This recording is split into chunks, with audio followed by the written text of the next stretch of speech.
Good morning students. Class 8 में हिंदी पाठिका में पाठ 13 मित्रता का आज हम व्याख्यात्मक अध्ययन करेंगे। जैसा कि हमारे जीवन में मित्र का बहुत महत्व होता है, हमें अपने जीवन में मित्रों का चुनाव कैसा करना चाहिए।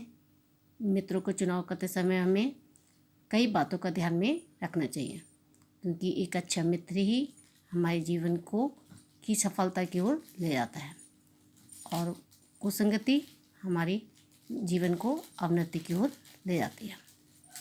तो चलिए आइए आज हम मित्रता पाठ का व्याख्यात्मक अध्ययन करते हैं। यदि विवेक से काम लिया जाए तो भय नहीं रहता। युवा प्रायः विवेक से काम लेते हैं। कैसे आश्चर्य की बात है कि लोग एक घोड़ा तो लेते हैं तो उसके गुण दोषों को अच्छी तरह से परखते हैं, पर किसी को मित्र बनाते समय उसके पूर्व आचरण, प्रकृति आदि का कुछ भी विचार नहीं करते। जिस प्रकार हम कोई एक वस्तु खरीदते हैं तो उसकी अच्छी तरह से गुण दोषों की परख करते हैं, लेकिन हम कभी मित्र बनाते हैं तो हम इस बात का ध्यान नहीं रखते कि उसका आचरण कैसा है। तो उसमें सब बातें अच्छी मानकर हम उसे पूरा विश्वास जमा लेते हैं कि जो हमारा मित्र है वो क्या है, सही है, विश्वास पात्र है, और उसके लिए हंसमुख चेहरा, बातचीत का ढंग, थोड़ी चतुराई या साहस, यही 2-4 बातें किसी से हम देखकर तुरंत क्या कर लेते हैं, मित्रता कर लेते हैं। हम लोग नहीं सोचते कि मैत्री का उद्देश्य क्या है। मैत्री मीन्स मित्रता का उद्देश्य क्या है तथा जीवन के व्यवहार में उसका कुछ मूल्य भी है। यह बात हमें नहीं सोचती है कि ये एक साधन है जिसमें हमारी आत्म शिक्षा का ज्ञान हमको मिलता है। एक प्राचीन विद्वान का कथन है कि विश्वास पात्र मित्र से बड़ी भारी रक्षा रहती है। और यदि ऐसा मित्र मिल जाए तो हमें समझना चाहिए कि जीवन में खजाना मिल गया। विश्वास पात्र मित्र जीवन की एक औषधि है। औषधि मीन्स दवाई है। हमें अपने मित्रों से यह आशा रखनी चाहिए कि वे उत्तम संकल्पों से हमें दृढ़ करें, दोष और त्रुटियों से हमें बचाए, हमारे सत्य, पवित्रता और मर्यादा के प्रेम को पुष्ट करें, और जब हम कुमार्ग में पैर रखें तो हमें सचेत करें। जब हम हतोत्साहित हों, यदि हम कोई कार्य को हम नहीं कर पा रहे, वह हमें उत्साह भरे कि नहीं, ये काम तो उनसे आसानी से हो जाएगा, तो हमें उत्साहित करेंगे। यह है कि हमें उत्तमता पूर्वक जीवन निर्वाह करने से हर तरह से सहायता करे। सच्ची मित्रता से उत्तम वैद्य की सी निपुणता और परख होती है। सच्ची मित्रता में जैसे एक अच्छा डॉक्टर अपने रोगी को ठीक कर देता है, उसी प्रकार जो अच्छा मित्र है अपने साथी के जीवन को सफल बनाता है। अच्छी से अच्छी माता का सधैर्य और कोमलता होती है।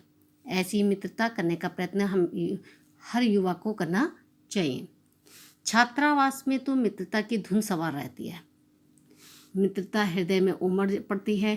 पीछे के जो स्नेह बंधन होते हैं उसमें से ना तो इतनी उमंग रहती है, ना ही खिन्नता।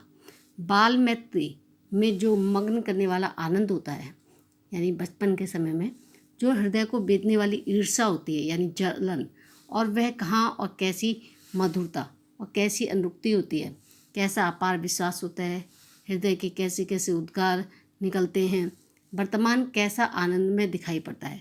यानी उस समय हमें सब कुछ क्या है, अच्छा ही अच्छा दिखाई देता है, और भविष्य के संबंध में कैसी लुभावने वाली कल्पनाएं मन में रहती हैं, कितनी जल्दी बातें लगती हैं और कितनी जल्दी मनाना होता है। किंतु जिस प्रकार युवा की मित्रता स्कूल के बालक की मित्रता से दृढ़, शांत और गंभीर होती है, उसी प्रकार हमारी युवा अवस्था के मित्र बाल अवस्था के मित्रों से कई प्रकार से भिन्न होते हैं। प्रतिमा, मनभावनी चाल और स्वच्छंद प्रकृति की ये 2-4 बातें देखकर मित्रता की ओर खिंच जाते हैं। जीवन संग्राम में साथ देने वाले मित्रों में इनमें से कुछ अधिक बातें होती हैं जो हमारे क्या है, जीवन में क्या है, काम आते हैं। मित्र केवल उसे नहीं कहते जिसके गुणों की तो हम प्रशंसा करें, पर जिससे हम स्नेह ना कर सकें। जिससे अपने छोटे छोटे काम तो हम निकालते जाएं, पर भीतर भीतर उससे घृणा करते रहें। ऐसा मित्र नहीं होना चाहिए। मित्र सच्चे पथ प्रदर्शक के समान होना चाहिए कि हमें सच्ची राह दिखाए कि क्या तुम्हारे लिए सही है, क्या गलत, जिस पर हम पूरा विश्वास कर सकें। भाई के समान होना चाहिए मित्र, जिसे हम अपना प्रीति पात्र बना सकें। जिस प्रकार हम अपने भाई को क्या करते हैं, प्रेम करते हैं, उसी प्रकार मित्र को भी एक भाई के समान होना चाहिए। हमारे और हमारे मित्र के बीच सच्ची सहानुभूति होनी चाहिए। ऐसी सहानुभूति जिससे एक के हानि का लाभ दूसरे को अपना हानि लाभ समझे। यानी अपने हानि में वो क्या है, अपने मित्र की हानि में अपनी हानि समझता है। ऐसी सच्ची सहानुभूति होनी चाहिए, ना कि सिर्फ क्या है, सामने सामने मीठा बोलना। मित्रता के लिए ये आवश्यक नहीं है कि दो मित्र एक ही प्रकार का कार्य करते रहे हों या एक ही रुचि के हों। हो सकता है दोनों मित्र अलग अलग प्रकृति के हों और प्रीति और मित्रता रही। राम धीर और शांत प्रकृति के थे, लक्ष्मण उग्र और उद्धत स्वभाव के थे, पर दोनों भाइयों के अत्यंत क्या था, प्रेम था। किसका उदाहरण दिया है, राम और लक्ष्मण का, दोनों भाइयों का। दोनों का स्वभाव क्या था, अलग था। राम शांत स्वभाव के थे और लक्ष्मण थोड़े उग्र स्वभाव के। समाज में विभिन्नता देखकर लोग एक दूसरे की ओर आकर्षित होते हैं। जो गुण हम में नहीं है, हम चाहते हैं कि कोई ऐसा मित्र मिले जिससे वे गुण हों, जिसमें वे गुण हों।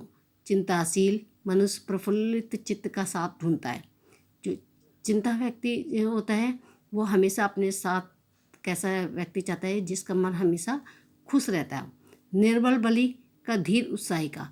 और जो कमज़ोर व्यक्ति होता है वो अपना साथ ऐसे क्या सोचता है कि कोई उत्साही व्यक्ति हो जो कि उसको उत्साह दे सके। तो बच्चों, आज आपने मित्रता पाठ का व्याख्यात्मक अध्ययन किया। नेक्स्ट वीडियो में आप इसी पाठ के आगे का अध्ययन करेंगे।